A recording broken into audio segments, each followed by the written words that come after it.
안녕하세요. 저는 경기 외곽 어느 시골에서 나름 유명한 묵밥집을 운영하던 60대 사장입니다. 때이른 더위가 기승을 부리는 요즘 시원한 냉묵밥 먹기 딱인 날씨지 않습니까? 날씨가 추운 겨울엔 뜨거운 육수 부은 온 묵밥도 너무 좋고요.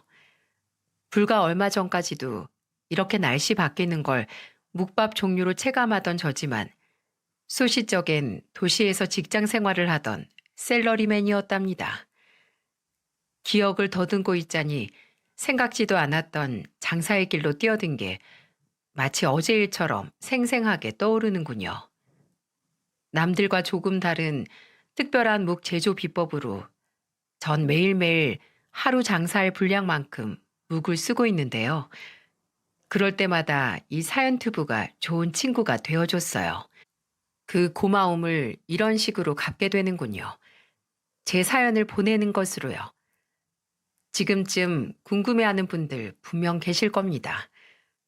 저처럼 나이 먹은 남자가 대체 어떤 얘기를 하고 싶어서 사연투부에 이렇게 신청까지 하게 된 건가 하고요. 지금 이야기해드릴 제 마누라와 저는 결혼 당시 둘 다 초혼이 아니었습니다. 각자 아이가 한 명씩 있는 상태로 재혼한 거였죠. 주변에 보면 저희와 같은 재혼 가정이 심심찮게 있던데 사연투부에선 저 같은 사람 얘기를 듣지 못했던 것 같아 오늘은 제 얘기 좀 들려드리려고요. 제 딸 윤주가 중학교 2학년 때 저는 두 번째 결혼을 했습니다. 재혼한 아내에게도 도훈이라는 아들이 하나 있었는데 윤주보다 한 살 어린 중학교 1학년이었죠. 콜센터에 다니며 홀로 아들을 키우던 아내도 힘든 부분이 많았던 것 같아요. 저만큼이나 말이에요. 간략하게 식구들끼리 식사를 하는 것으로 결혼식을 대신하고 살림을 합치게 됐는데 이 과정에서 저는 아내에게 너무 큰 고마움을 느꼈습니다. 당시에 저는 이미 시골에서 묵밥집을 운영하고 있던 터라 저와 결혼하는 것과 동시에 아내와 아들은 도시를 떠나 제가 있는 지방으로 내려와야 했거든요. 분명 불편하고 마땅찮은 부분들도 있었을 텐데 거기에 대고 한마디 안 하고 묵묵하게 저를 따라주는 게 그저 감사하기만 했네요. 첫 번째 아내와는 사별했습니다. 사고로 한순간 애엄마를 잃었죠. 그때 제 나이 30대 중반이었으니 딸애도 어렸고 도무지 어떻게 살아야 할지 모르겠더군요. 한참 방황하다가 귀농을 결심한 후 고향인 안산 인근 지역의 농가들을 살펴봤습니다. 아이는 시골에 있는 학교에서 친구들과 뛰어놀고 마당 있는 집에 큰 개도 키우고 비닐하우스 작물들도 잔뜩 키우는 모습을 상상하면서 말이죠. 하지만 인생 계획대로 되는 게 아니더군요. 안산 옆 시흥의 어느 작은 동네로 본거지를 옮기긴 했는데 생각지도 않았던 묵집을 하게 됐으니 말입니다. 질 좋은 진짜 도토리를 구해 가루를 내고 그걸로 묵을 쓰는 일까지 저는 모든 과정을 전통 방식으로 시작했어요. 실패도 참 많이 했습니다. 자리를 잡기까지 꽤 오랜 시간이 걸린 것 같아요. 서울 생활을 정리하며 가지고 온 돈의 상당액이 사라지고 난 후에야 조금씩 돈이 모이기 시작했을 정도니까요. 딸애는 저의 바람대로 흙을 밟으며 건강하게 뛰어놀면서 컸답니다. 동글동글 귀여운 얼굴에 제 엄마랑 똑 닮아 어디서든 쉽게 친구를 사귈 정도로 성격까지 좋았으니 문제될 게 없었죠. 하지만 혼자서는 벅차더군요. 그래서 안산 본가에서 어머니가 우리 집으로 들어오셨어요. 그래 봐야 이전 동네와 차로 30분 정도 거리라 어머니 친구분들도 제가 운영하는 묵집에 참 많이 들려주셨습니다. 감사한 일이었죠. 다만 오며 가며 한 번씩 제 재혼에 관한 얘기들을 꺼내실 때면 사실 좀 불편하더라고요. 전혀 전 생각이 없었으니까요. 딸 윤주를 잘 키우는 것만도 벅찬 일로 느껴져 더 그랬는지도 모르겠습니다. 나이가 들자 어머님께도 병이 하나둘씩 찾아왔어요. 큰 병은 아니었지만 의뢰 그 나이 때 어머님들이 겪는 관절염이라든지 디스크 같은 것들이요. 어머니의 생활권은 여전히 안산이었기에 병원도 친구분들 추천을 받은 안산 시내에 있는 곳으로 다니셨는데 언젠가부터 병원을 오가는 것조차 버거워하셨습니다. 아이고, 나도 이제 다 됐는갑다. 허리며 무릎이며 죄 성한 곳이 없이 이렇게 아프니 원. 아보마, 넌 아직도 재혼 생각이 없는 거냐? 윤주 커가며 엄마 빈자리 클 텐데 그거 어떻게 채워주려고 그런다니? 네가 아직 젊어 모르나 본데 여잔 혼자 살아도 괜찮지만 남자는 안 그래. 정말 궁상맞은 호래비가 혼자 늙어 죽으려고 그러는 거냐? 아이고, 엄마, 혼자 늙어 죽긴요. 이렇게 옆에 엄마도 계시고 우리 윤주도 있는데요.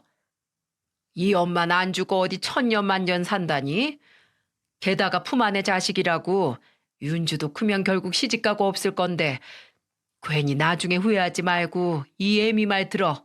어? 어머니가 이렇게 말씀하실 때도 사실 전 딱히 마음이 동하지 않았어요. 먹고 살기 바빠서 그런 생각까지 할 여력이 없기도 했고 윤주에게 새엄마가 있는 게 나을 거란 생각도 딱히 들지 않았거든요.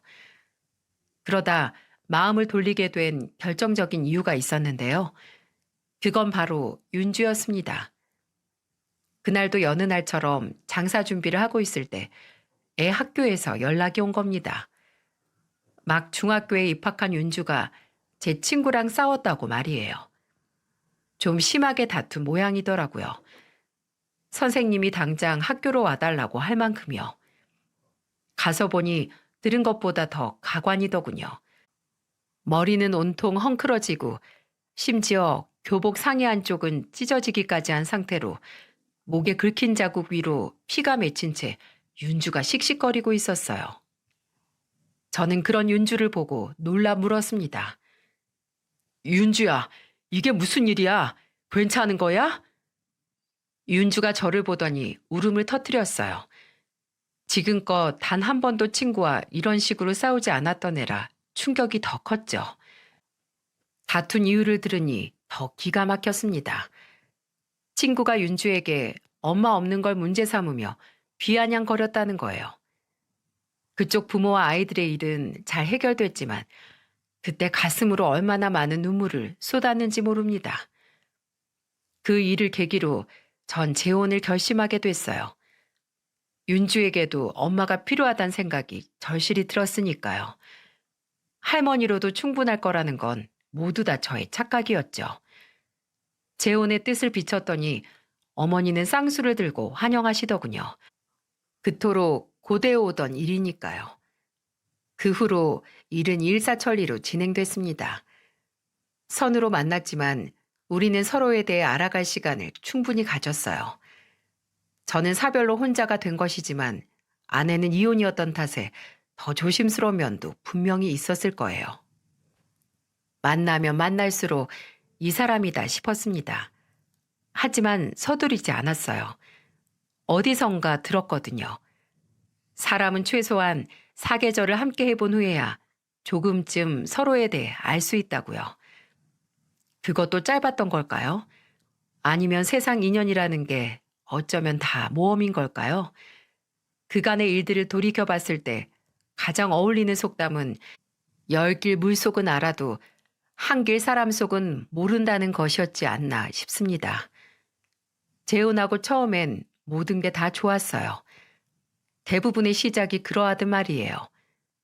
특히 좋았던 점은 아내가 사춘기였던 윤주를 살뜰히 챙겨줬다는 거예요. 윤주가 참 많이 행복해했어요.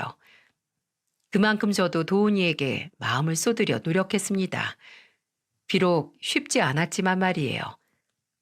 저의 재혼을 도모하신 후 어머니는 이제야 마음이 놓인다며 안산 본가로 돌아가셨습니다. 요즘은 며느리가 시집살이 하는 게 아니고 시어머니들이 며느리살이를 해야 하는 거라면서 말입니다. 말씀은 그렇게 하시면서도 입가엔 늘 웃음이 가득하셨으니 제 처가 불편해할까봐 일부러 그러시는 게 분명했어요. 새로 아내를 맞이한 후 장사도 더 잘 됐습니다. 아내의 손맛이 꽤 좋았는데 그 영향인지도 모르겠지만 아무튼 이전보다 모든 일이 더 잘 풀리고 있었어요. 그렇다고 전혀 문제가 없는 건 아니었습니다. 도훈이가 말썽이었죠. 알고 보니 이전에 서울 학교에서도 꽤나 골칫거리였다더군요.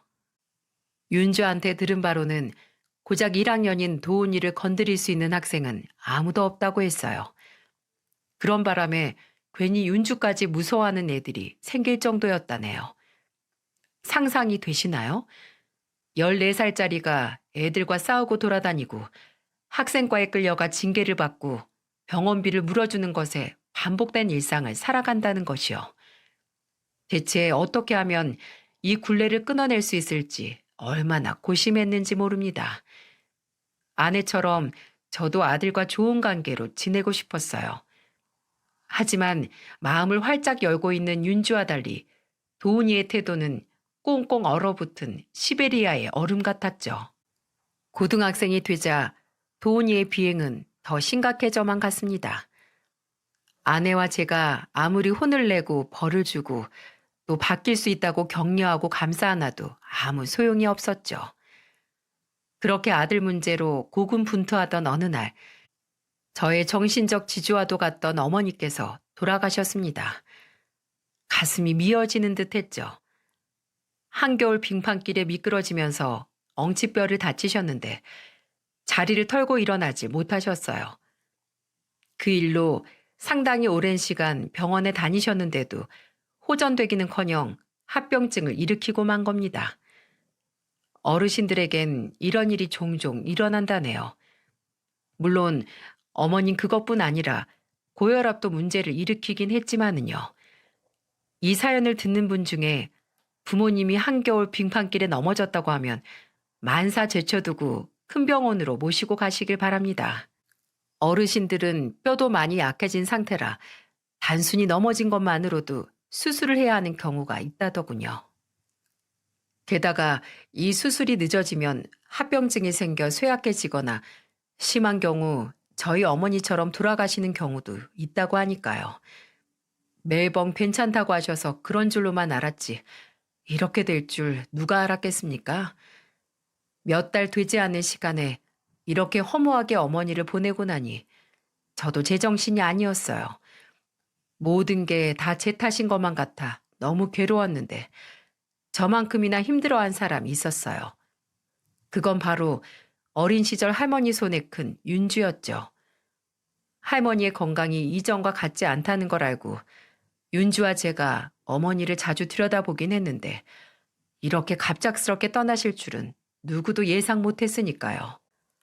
끝나지 않을 것만 같은 긴 고통이 이어졌습니다. 그래도 시간은 흘러 윤주가 대학생이 되고 집을 떠나게 되었어요. 바로 다음에 도훈이도 고등학교를 졸업했고요. 큰 문제를 일으키지 않고 고등학교를 졸업해 준 건 참 고마웠죠. 하지만 그 이후가 문제였어요. 아니 글쎄 이놈이 취업하려고 하질 않는 겁니다. 요즘은 실업계 고등학교를 나와서도 대학에 많이들 진학한다고 해서 그것도 권해봤는데 싫다는 거예요. 미쳤다고 학교를 또 다니냐면서 말이죠. 결국 녀석은 그대로 군대로 갔습니다.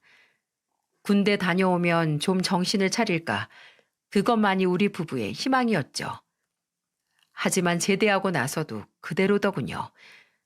나이 먹고도 부모한테 빌붙어 사는 젊은이들을 캥거루족이라고 한다죠. 딱 그 꼴이었답니다. 딸애는 큰 무리 없이 대학을 졸업하고 서울에 소재한 제법 탄탄한 중견기업에 들어갔어요. 걱정이 없었죠. 어딜 가든 잘하는 애였으니까요. 하지만 아들은 달랐습니다. 일단 성실하질 못했어요. 보다 못한 아내가 도훈이를 집에서 쫓아냈어요. 뭐든 나가서 네 밥벌이를 하라고 말입니다. 놈도 뭔가를 하려고 했던 것 같긴 해요. 인테리어 가게 일꾼이라든가 배달일 같은 거요. 하지만 하나같이 다 오래 버티지를 못했다더군요. 근성이 없는 거겠죠. 아니면 비빌 언덕이 있다고 믿어서였는지도 모르고요. 결국 그렇게 이런저런 일들을 전전하다가 도훈인 집으로 돌아왔어요. 처음엔 착실하게 일했습니다.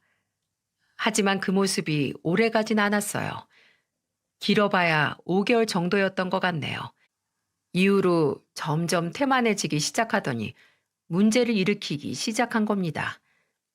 개벌은 남 못 준다더니 녀석이 학창시절 지긋지긋하게도 벌였던 폭행 사건에 또 연루되었던 거였죠. 정말 미칠 노릇이더군요.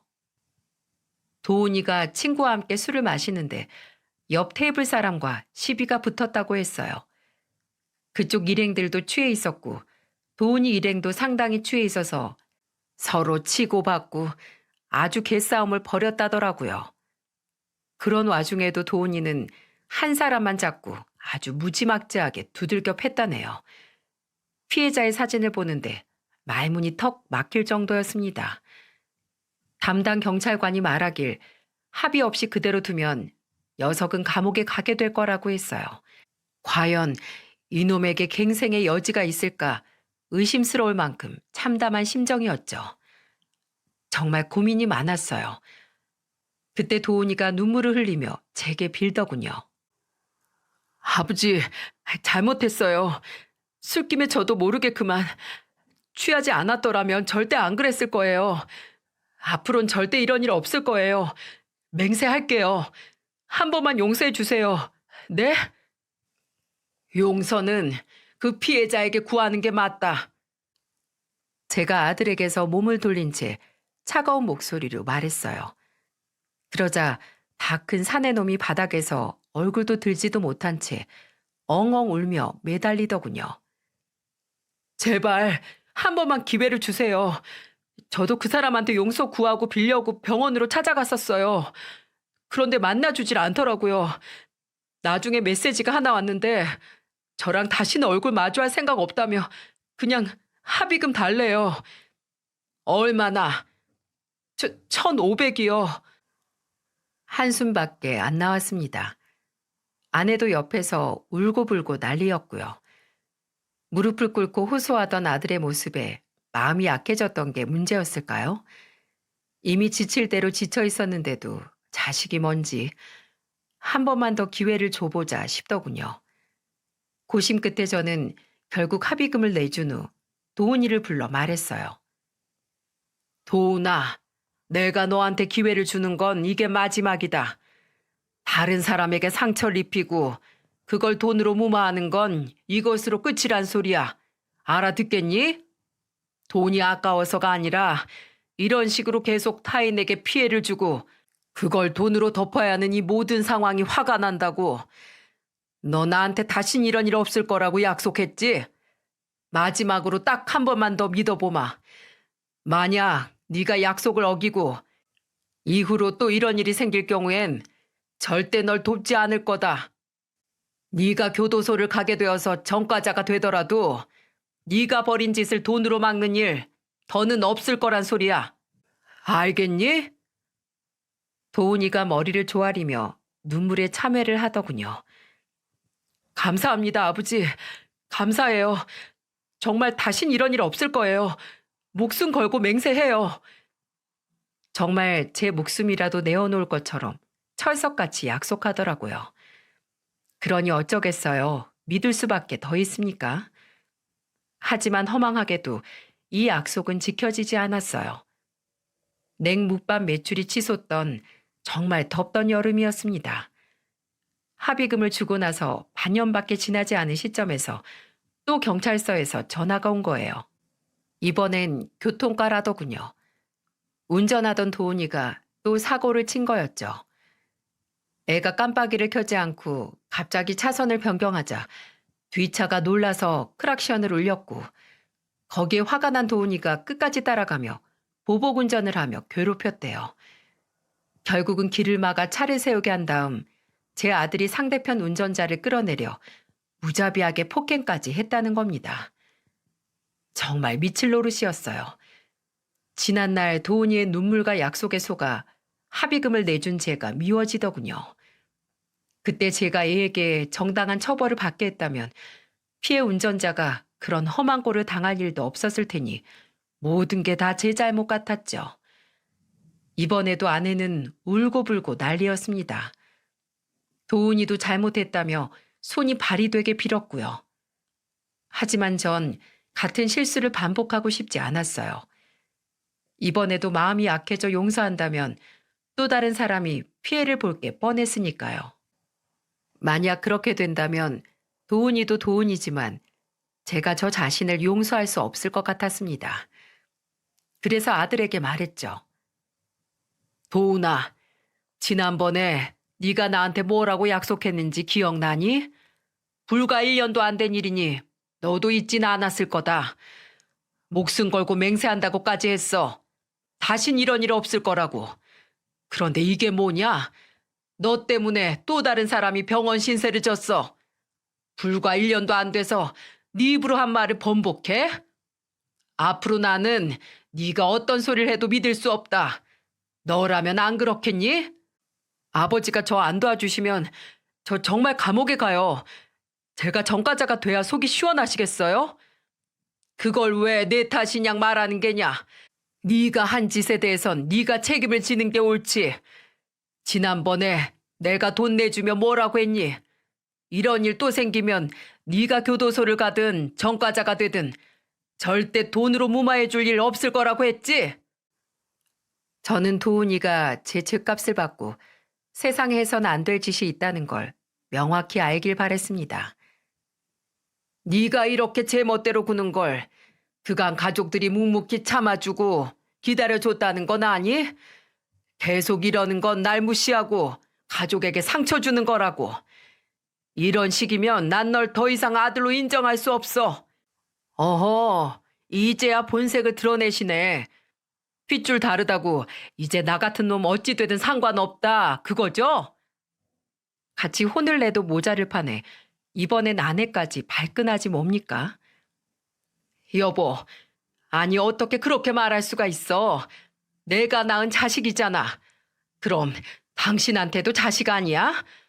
부모가 돼서 자식이 잘못했으면 어떤 상황에서든 감싸 안아줘야지. 너무 심한 거 아니냐고. 윤주가 그랬어도 당신 이렇게 나왔겠어? 여기서 윤주 얘기가 왜 나오는지 이해할 수가 없었죠. 지난번 일 있을 때 당신도 있던 자리에서 내가 분명히 말했어. 그러니까 도훈이도 약속했고. 근데 또 이런 일이 벌어졌어. 입이 10개라도 나한테 할 말 있어? 여보, 그래도 자식이잖아. 아들이잖아. 어? 저는 끄떡도 하지 않았습니다. 합의금을 물어준 지 6개월밖에 안 된 시점에서 보복 운전에다 이전과 같은 폭력으로 고소를 당했으니 내가 만약에 당사자와 합의를 해줬어도 감옥행을 피할 수는 없었을 겁니다. 이 일로 인해 아내와 점점 멀어지기 시작했어요. 아내는 온통 저만 탓했습니다. 어떻게 자식을 감방에 보낼 수가 있냐면서요. 마치 제가 죄도 없는 도훈이를 잡아 쳐넣은 것처럼 굴기 시작했어요. 아무리 말을 해도 소용이 없더군요. 어떻게든 자식을 구할 생각을 했어야 그게 부모인 거라고 되레 큰 소리 치면서 말이에요. 결국 돈이 아까웠던 거잖아. 자식보다 돈이 중요한 사람인 거잖아, 당신이. 합의해줬으면 형량을 조금이라도 줄일 수 있었을지 또 알아? 남의 자식이라고 생각하니까 그럴 수 있었던 거 아니냐고. 그렇게 도훈이는 26살 나이에 징역 1년 6개월형을 구형받았습니다. 마음속으로 간절히 빌었어요. 퇴소하고 나면 부디 사람이 되어 돌아올 수 있기를 말입니다. 도훈이가 감방에 간 이후부터 아내 행동은 눈에 띄게 변했습니다. 아예 다른 사람으로 바뀐 것 같은 기분마저 들 정도로요. 식당 쉬는 날 외식이라도 하려고 우리 저녁에 뭐 먹을까라고 물었더니 아내가 퉁명스럽게 이러는 겁니다. 그걸 왜 나한테 물어? 앞으로 나 밥 안 차릴 거니까 당신이 차려 먹어. 당신 딸 윤주 그녀 오라고 해서 걔한테 차려달라고 하든가. 윤주는 회사 근처에 작은 오피스텔을 구해 살면서 주말에만 집에 왔거든요. 그런 애를 불러다 밥을 차리라고 하라니. 게다가 제가 아내에게 밥을 달라고 한 것도 아니었잖아요. 쉬는 날 아내와 외식이라도 하려던 거였는데 이런 반응이라니. 저도 더는 말하기 싫어지더라고요. 그때까진 전 이렇게 생각했어요. 그래, 아내도 도훈이가 100번, 1000번 잘못했다는 건 알겠지. 그러면서도 너무 속상하고 화가 나니까 내 탓을 하고 싶은 거겠지. 라고 생각했어요. 하지만 아내는 진심으로 절 원망하고 있었던 겁니다. 그걸 깨닫고 난 후부터 저도 더는 아내의 마음을 풀어주려고 하지 않았어요. 혼자 짜증을 내든 말든 그냥 내버려 두었죠. 어디 언제까지 일어나 보자는 마음도 있었습니다. 주말에 윤주가 올 때면 아내의 언행은 더욱더 거칠어졌어요. 언젠가 제가 소고기를 사와 집에 온 윤주에게 구워줬더니 아내가 리모컨을 냅다 집어던지며 그러는 겁니다. 아이고, 지 딸이라고 비싼 거 사다 먹이는 꼴 좀 봐. 내 아들은 지금 감방에서 먹는지 굽는지 알지도 못하는 판국에. 하긴 예전부터 꼭 지 딸녀만 챙기던 인간이었는데 눈에 가시 같은 놈이 사라졌으니 얼마나 좋을꼬. 그 소리를 들은 윤주가 그러더군요. 아빠가 저하고 도훈이를 차별했다고요? 모르는 사람이 보면 왜 아들만 그렇게 챙기냐고 할 만큼 아빠가 도훈이한테 잘했던 거 몰라서 이러시는 거예요? 그러자 입술을 삐죽이며 방으로 쏙 들어가 버리더군요. 할 말이 없었던 거겠죠. 그렇게 한동안 이런 되지도 않는 시비를 걸며 짜증을 내던 아내도 시간이 지나며 조금씩 본래의 모습으로 돌아오는가 싶었습니다. 그렇게 앙큼한 계획을 갖고 있을 거라고는 상상도 못한 채로 말입니다. 1년 6개월이라는 시간은 생각보다 금세 흐르더군요. 그간 저는 저 나름대로 고민이 많았어요. 도훈이가 출소를 하면 뭐라도 먹고 살 방도를 찾아줘야 하니 가게를 하나 차려줄까 아니면 식당 일을 좀 더 가르쳐 묵밥집을 이어 운영하게 할까 하면서 말입니다. 1년 6개월 정도 고생하고 왔으면 이제는 조금이라도 정신을 차리지 않았을까 기대를 하면서 말이죠. 그래서 애가 집으로 돌아오면 어떤 게 나을지 당사자와 얘기를 나눠봐야겠다고 생각하고 있었습니다. 그러는 사이 어느덧 도훈이 출손날이 됐어요. 그날 같이 가려고 했더니 아내가 손사래를 치며 그러는 겁니다. 당신은 식당 지켜야지. 둘 다 가면 여긴 어쩌려고? 장사가 문제야? 아들 나오는 날인데 하루 문 닫고 가면 되지. 근데 아내가 이상하리 많지 저를 말리는 거예요. 좀 이상했습니다. 무슨 자랑이라고 문까지 닫고 가. 됐어. 당신은 장사나 해. 나 혼자 다녀올 테니까. 도훈이한테 제가 직접 주려고 두부까지 따로 사놨다고 하는데도 아내는 도망치듯 먼저 가버리는 게 아니겠어요? 사실 도훈이한테 면회를 갔을 때 도훈이는 절 만나주지 않았어요. 그래서 항상 아내만 도훈이를 혼자서 만나고 오곤 했었죠. 종종 걸음으로 멀어지는 아내의 뒷모습을 보며 생각했습니다. 아직도 도훈이에게 저에 대한 앙금이 남아있으면 먼저 가서 만나서 아내가 그걸 풀어주려고 저러나 보다 하고 말이에요. 정말 순진하게도 당시엔 그렇게 생각했습니다. 그래서 멀어지는 아내의 등에 대고 소리쳤죠. 그럼 조심히 다녀와. 기다릴게. 모든 일이 마무리된 지금 그때를 생각해보면 저는 등신천치인 게 분명했어요. 두 사람이 제 뒤통수를 치기 위해 무슨 짓까지 벌일 수 있는 사람들인지 미처 몰랐던 거죠. 그날 저는 식당 일을 하면서도 아내에게 수차례 전화했어요.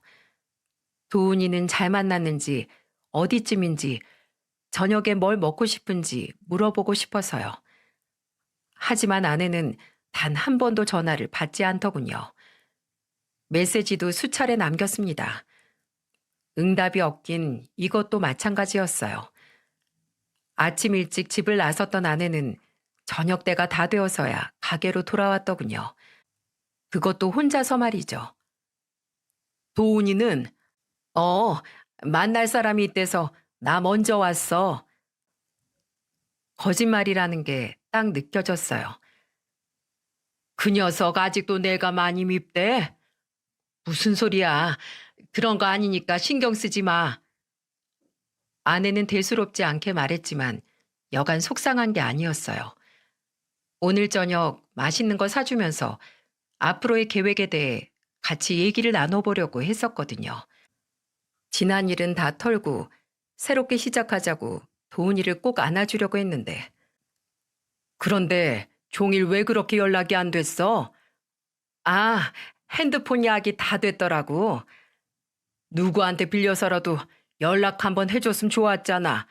얼마나 걱정했는 줄 알아? 애도 아니고 걱정은 무슨. 아내는 걱정했다는 저를 타박하곤 피곤해서 집으로 먼저 들어가겠다고 했어요. 저는 알았다고 했죠. 도훈이가 아내와 함께 들어오면 그대로 가게 문을 닫을 작정이었는데 이젠 딱히 그럴 이유도 없어졌고 해서 저는 식당에 남아 마감 시간까지 손님을 받았어요.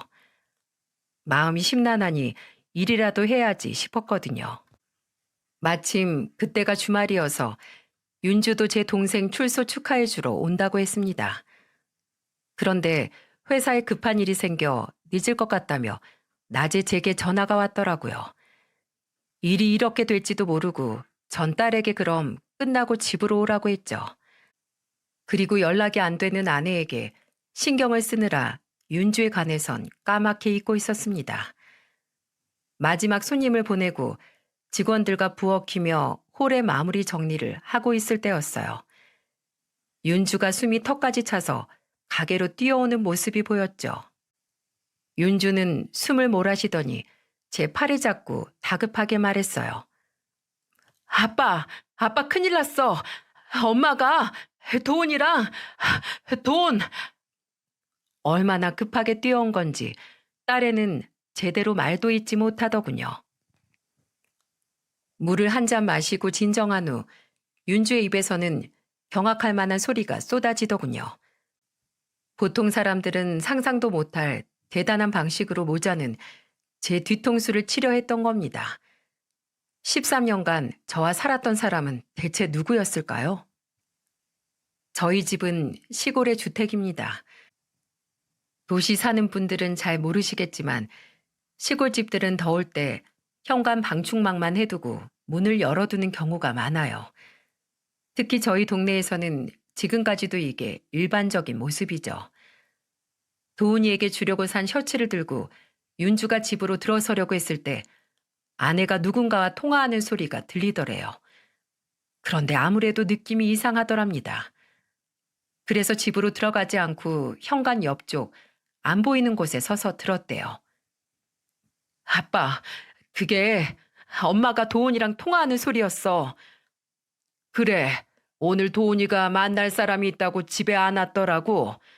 너한테 전화해 준다는 게 그만 윤주가 다급하게 제 말을 끊더니 그러더군요. 거짓말이야. 엄마가 도훈이랑 통화하면서 그랬어. 여기 다 정리하고 월요일에 갈 테니까 엄마가 전화할 때까지 거기 있으라고. 뭐? 짐 싸들고 갈 거라고 그렇게 말했어. 아빠 몰래 통장 훔쳐서 월요일에 은행 ATM기 가서 엄마가 다 빼서 옮겨놓고 할 거라고 말이야. 아빠 통장 어딨어? 윤주의 손이 덜덜 떨리고 있었어요. 저도 부글부글 끓기 시작하더군요. 너무 화가 나서 고함이라도 치고 싶었지만 금방이라도 올 것 같은 윤주를 달래주는 게 우선이었어요. 저는 딸아이를 품에 꼭 안아주며 말했습니다. 윤주야, 알았어. 말해줘서 고맙다. 그리고 아빠가 그렇게 쉽게 당할 사람처럼 보여? 우리 윤주가 이렇게 모든 걸 듣고 아빠한테 알려줬는데 그 두 사람 우리한테서 한 푼도 마음대로 못 가져가게 할 거야. 속으로는 이를 바득바득 갈았습니다. 머리 검은 짐승은 거두는 게 아니라더니 딱 맞는 말이더군요. 은혜를 원수로 갚는다는 말이 딱 이런 상황을 두고 하는 소리 아니겠어요? 이 얘기 듣고 놀란 분들 분명히 계실 거라 생각돼요. 왜 안 그렇겠어요? 살면서 이런 사람을 직접 겪을 확률이 얼마나 되겠습니까? 실제로 이런 일을 겪게 되면 어떤 감정이 드는지 아세요? 돈이 싫어지고 세상이 다 싫어집니다. 13년, 짧다면 짧고 길다면 긴 세월인데 함께 살 부대끼고 산 사람이 이런 식으로 저를 배신하려 들다니. 윤주가 그날 그 시간대에 집으로 가 둘의 통화를 듣지 못했다면 어땠을까요? 저는 모든 걸 잃고 배신감과 빈곤에 허덕이며 노년을 보낼 수밖에 없었겠죠. 이건 정말 하늘이 도우신 거라고밖에 할 수 없었어요. 식당 문을 닫고 딸애에게 맛있는 저녁을 사 먹인 다음 윤주의 서울 집까지 태워다 줬습니다. 아무 걱정하지 말라고 하고서 말이에요. 그리고 아내 말이 맞았습니다. 저는 부부는 운명의 공동체라고 생각했기에 같이 통장을 관리했고 통장 비밀번호도 함께 공유하며 필요할 때는 내가 하든 아내가 하든 필요한 곳에 쓰기도 했죠. 바로 아내는 이 점을 노렸던 겁니다. 다만 통장은 내 식당 금고에 있었기 때문에 아내는 내가 식당에서 퇴근을 하면 일요일에 몰래 식당으로 가 통장을 가져가서 다음날 이체를 하든 인출을 하든 하려고 했던 걸로 보였어요. 저희는 체크카드는 사용하지 않고 신용카드만 사용했기에 아내는 꼭 통장이 필요했던 겁니다. 정말 괘씸했어요. 전 집으로 가 아무것도 모르는 것처럼 태연하게 잤습니다. 사실은 그냥 눈만 감고 있었을 뿐이지만은요. 그러는 사이에도 머리 끝까지 화가 치밀어 당장이라도 일어나 아내에게 소리치고 싶었습니다. 그런 아내는 제 마음도 몰라주고 코까지 골아가며 새근새근 잘도 자더군요. 귀신은 뭐 하는 걸까요? 이런 쓰레기 같은 인간 안 잡아가고 말이에요. 희망이 클수록 절망도 큰 법이니 마음껏 행복하도록 그냥 뒀습니다. 실컷 비웃어줄 요량으로요. 그리고 다음 날 일어나 아내에게 말했어요. 아주 다정한 남편의 모습으로 말입니다. 당신, 오늘은 식당 나오지 마. 어제 도훈이 출소하는 거 보느라 왔다 갔다 힘들었을 텐데. 괜찮겠어? 어제도 고생했을 텐데. 가증스럽게도 그 악마 같은 여자가 절 걱정하는 척을 하더라고요. 도무지 표정 관리가 안 될 것 같아 옷을 입는 척 몸을 돌리고 말했어요. 장사 뭐 하루 이틀 하나? 당신 없을 때도 혼자 잘 꾸려나가던 건데 괜찮지 않을 건 또 뭐야? 안 그래도 나 몸이 좀 안 좋아서 오늘은 쉬겠다고 말하고 싶었는데 미안해서 어떻게 해야 하나 그러고 있었거든. 그래, 푹 쉬어. 집을 나가는 척 몸을 낮춰 살펴보니 아니나 다를까 콧노래까지 부르며 짐을 챙기더군요. 그날 제 기분이 어땠는지 설명할 길이 없네요. 여느 날과 마찬가지로 그저 열심히 장사만 하려고 애썼어요. 바쁘게 몸을 놀리면 차라리 좀 낫지 않을까 해서요. 식당 문을 닫고서도 친구와 술 한잔하고 들어가겠다며 일부러 늦게 귀가했습니다. 그리고 역시나 아내는 내가 잠을 자는 틈을 타 쥐새끼 마냥 집을 빠져나가 어디론가 향하더군요. 바로 식당이었죠. 제 식당에 CCTV가 설치돼 있어 제 휴대폰으로 실시간 식당 안을 볼 수 있었는데 아내는 금고에서 통장을 훔쳐 조용히 나가더군요. 이미 알고 있는 모습들이었지만 실제로 저런 모습들을 보니 마음이 아프기까지 했습니다. 그리고 월요일 아침이 됐습니다. 묵을 만들기 위해 늘 일찍 집을 나서던 전 그날도 여느 날과 마찬가지로 행동했어요. 다만 신분증을 들고 은행으로 곧장 갔다는 게 다른 점이었죠. 9시에 은행 영업이 시작하자마자 은행 세 군데를 들리며 제 통장 비밀번호를 바꿔버렸어요. 아내보다 먼저 선수를 쳐버린 거였죠. 그리고 아무 일도 없던 것처럼 식당으로 가 문을 열었습니다. 그랬더니 10시 반쯤 아내에게서 전화가 오더군요. 받지 않았어요. 뭐 때문에 전화했는지 뻔히 알았으니까요. 한 10번쯤 전화가 왔을 때였나 심드렁한 목소리로 전화를 받았죠. 여보세요? 아, 당신 왜 이렇게 전화를 안 받아? 지금 손님 맞을 준비하고 있었는데 왜? 무슨 일 있어? 아니, 그게 통장 비밀번호가 다르다는데 이게 어떻게 된 건지 알아? 통장 비밀번호는 갑자기 왜? 그리고 언제 금고에서 통장 가져갔어? 당신 어제 식당에 출근 안 했잖아. 아니, 그게 아니라 갑자기 돈 쓸 일이 생겨서 아침 일찍 식당에 들렸다 나왔지. 웃음이 다 나더군요. 얼마나 똥줄이 타는지 목소리만 들어도 알 수 있었으니까요. 그리고 그대로 전화를 끊어버렸습니다. 계속해서 전화벨이 울리더군요. 받지 않았죠. 그랬더니 식당으로 전화를 해대기 시작하더라고요. 그래서 코드를 아예 뽑아버렸네요. 그랬더니 1시간도 안 돼 집사람이 씩씩거리며 식당으로 오는 게 아니겠어요? 방방 뛰는 그 모습이 어찌나 우습던지요. 저는 아무것도 모르는 척 말했습니다. 당신 너무하는 거 아니야? 왜 내 전화를 피하는 건데? 그냥 받기 싫어서. 그 여자가 버럭 소리를 지르더군요. 일부러 피했지? 어? 그리고 통장 비밀번호는 왜 바꿨냐고? 그게 다 당신 돈이야? 왜 내 허락 없이 비밀번호를 바꾸는 건데? 너 나한테 할 말 없니? 지금 말해주면 용서를 할지 말지 생각해 볼게. 용서? 아니, 내가 무슨 잘못을 했다는 거야? 핑계 대지 말고 어서 말하라니깐. 기가 차더군요. 어쩜 저렇게 뻔뻔한 건지. 저는 대꾸도 하기 싫어 조용히 CCTV를 보여줬습니다. 그리고 말을 했죠. 자, 봐봐. 이거 뭐야? 저 여자 당신 아니야? 아까는 나한테 아침에 일찍 식당에 나왔다고 하지 않았나? 근데 시간을 보니 새벽 2시네. 어떻게 된 거야? 꼭 새벽 2시에 식당으로 와서 통장을 챙겨야 할 이유가 있었어? 내가 이걸 어떻게 받아들여야 하나? 아, 아니, 당신 요즘 나 뒷조사하는 거야? 아님 스토커야? 참 너란 여자 뻔뻔하다. 짐 싸서 도훈이한테 가려고 했었던 거잖아. 내 통장에 있는 돈 빼서 말이야. 근데 어쩌나 내가 다 알아버렸는데 네가 원하는 그림은 안 나올 것 같은데. 그러자 그 여자의 얼굴이 사색으로 변하더군요. 뭐? 뭘 그렇게 놀라? 들통나니 아무 말 못하겠어? 제가 표정을 싹 바꾸고 말했습니다. 난 정말 당신하고 도훈이가 내 가족이라 생각하고 잘하려고 노력했어. 근데 한다는 짓이 내 뒤통수냐?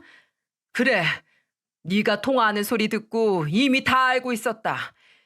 짐은 다 꼼꼼하게 잘 쌌지? 그 짐 그대로 들고 깡패 새끼 같은 네 아들놈한테로 꺼지란 말이야. 맨몸으로 내쫓으려고? 그간 나도 이 집에 살면서 귀한 재산이라는 게 있어. 그거 내놔. 내놓으라고. 시골에 처박혀선 그런 기본적인 법도 몰라? 그렇게 법 좋아하는 줄은 몰랐네. 그래, 법대로 해. 이혼 신청 먼저 하고 재산 분할 신청해. 법원 명령하는 만큼은 줄 테니까. 그렇게 정정당당하게 하라고. 돈 빼돌려서 도망이나 치는 파렴치한 짓 하지 말고 이 여편네야. 그러자 그 여자가 제 분을 못 이기고 손에 잡히는 대로 식당 물건들을 다 때려 부수더군요.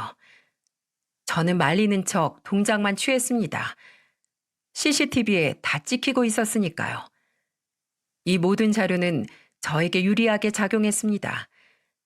재산 분할은 어느 정도 해줄 수밖에 없었어요. 하지만 영상을 통해 제 돈을 모두 들고 튀려고 했던 점과 식당 기물 파손 등이 명백하게 증명이 되었기에 아내가 원하는 만큼은 재산을 받지 못했습니다. 그리고 더 웃긴 건 아내는 은행 ATM 기기에서 이체할 수 있는 한도가 정해져 있었다는 걸 모르고 있었다는 거예요. 일일 이체 한도는 최대 3천만 원인데 아내는 그 이상도 되는 줄 알았던 겁니다. 제가 가지고 있는 제 명의의 통장에 정확히 2억 4천이 있었으니 그 돈을 전부 이체할 수 있을 거라 착각을 할 수 있었나 봐요. 그리고 더 웃긴 건 돈을 마음대로 이체해도 가족이기 때문에 형사처벌을 받지 않을 거라 생각을 해서 이런 일을 벌였던 겁니다. 참 허망합디다. 13년의 시간이 작은 세월이 아니라고 생각했는데 말입니다. 이후 그 여자와 이혼을 했고 완전히 남남이 됐습니다. 그리고 정확히 8개월 뒤 모르는 번호로 전화가 들어오더군요. 받았더니 글쎄 누구였는지 아시나요? 도은이 엄마였어요. 그래요. 찌질한 사람들은 끝까지 찌질하더라고요. 여기 나오는 사연 들어봐도 나쁜 것들이 꼭 시간 지난 후에 다시 연락해 개소리를 짓거리던데 그런 인간들은 어디 학원 가서 단체로 배우기라도 하는 건지 원. 그 여자 되지도 않은 불쌍한 척을 하느라 애쓰더군요. 저한테 속내가 다 까발려졌단 사실은 기억도 못하나 봅니다. 이래서 머리 나쁜 사람은 못된 짓도 하면 안 돼요. 여보, 나 너무 괴로워. 당신한테 받은 돈으로 서울 변두리에 작은 집 하나 구했는데 돈이 이놈이 또 사람을 패서 합의해달라는 거야. 그 망할 놈. 안 된다고 하니까 몰래 돈을 빼돌린 거 있지? 결국 그렇게 하고도 또 감옥에 갔어. 그걸로도 합의금이 모자랐다나 뭐라나. 나는 또 집도 절도 없는 신세로 입주 파출부 일하고 있고 사는 게 힘들어서 미칠 것 같아. 제발 나 좀 도와주면 안 될까? 그래도 우리 같이 살 땐 좋았잖아. 술에 취한 것 같더군요. 저는 명확한 목소리로 그 여자의 말을 하나하나 정정해 주었습니다. 아줌마, 지금 누구 보고 여보래? 우리 이제 법적으로 이미 끝나지 않았나? 재산 분할 해줬잖아. 근데 왜 구질구질하게 연락을 하는 건데? 당신 그렇게 소중히 생각하는 당신 아들. 이제 나랑은 아무 상관없으니 더 이상 연락하지 마. 아니 아주 내가 연락처를 차단해야 되겠네. 제발 정신 차리고 좀 살아. 이게 당신과 13년 동안 살았던 내 마지막 부탁이다. 알았어? 그렇게 말하고는 전화를 끊어버렸어요. 정말 진심이었어요. 아무리 미워도 그간 산 세월이 있으니 어디서 굶지 않고 잘 살길 바랬습니다. 분명 전 아내도 도훈이의 농간에 휘둘려 이성을 찾지 못했을 겁니다. 분명 내 통장에서 돈을 전부 훔치려고 했던 것도 도훈이 그 자식이 분명 아내를 꼬들겨 시킨 거라 생각을 합니다. 하지만 전 아내도 부모잖아요. 부모면 중심을 잡고 자식 교육을 똑바로 시킬 의무가 있는데 무조건 돈으로 해결하려고 했으니 아들놈 하나 잘못 둬서 아내가 이렇게 비참한 현실을 맞이한 게 아닌가 싶습니다. 지금 저는 나름 열심히 살아가고 있습니다. 우리 딸 윤주만을 바라보면서 말이죠. 우리 윤주도 제가 받은 상처가 큰 줄 아는지 이 애비를 살뜰히 챙기고 있답니다. 정말 우리 윤주가 이 세상에 없었으면 제가 이 세상에 있을까라는 생각이 들 정도로 말입니다. 얼마 전에는 아예 짐을 싸서 내려왔더라고요. 아빠 곁을 지켜주고 싶다면서 말이죠. 이젠 좋은 신랑감 찾아서 결혼도 해야 할 텐데 제 옆에 있어주니 얼마나 든든하고 좋은 줄 모르겠네요. 돌아가신 어머니께서 지금의 제 모습을 본다면 뭐라고 말씀하실까요? 아직도 이놈아, 여잔 혼자 살아도 남잔 혼자 못 살아. 그러시면서 절 걱정하실까요? 아니면 지옥 같은 그 터널을 잘 건너왔다며 다독여 주실까요? 어머니께서 그렇게 갑자기 돌아가신 건 지금 생각해도 너무나 가슴 아프지만 한편으로 그 더러운 꼴을 안 보신 게 천만 다행이라는 생각도 듭니다. 인생의 정답이 어디 있겠습니까? 각자 최선을 다해 찾은 방법으로 행복하려고 노력하면서 사는 게 우리네 삶 아니겠어요? 제 사연을 듣고 계신 분들은 저와 같은 일을 겪지 마시고 다들 축복 받으셨으면 좋겠네요. 긴 사연 들어주셔서 정말 감사합니다.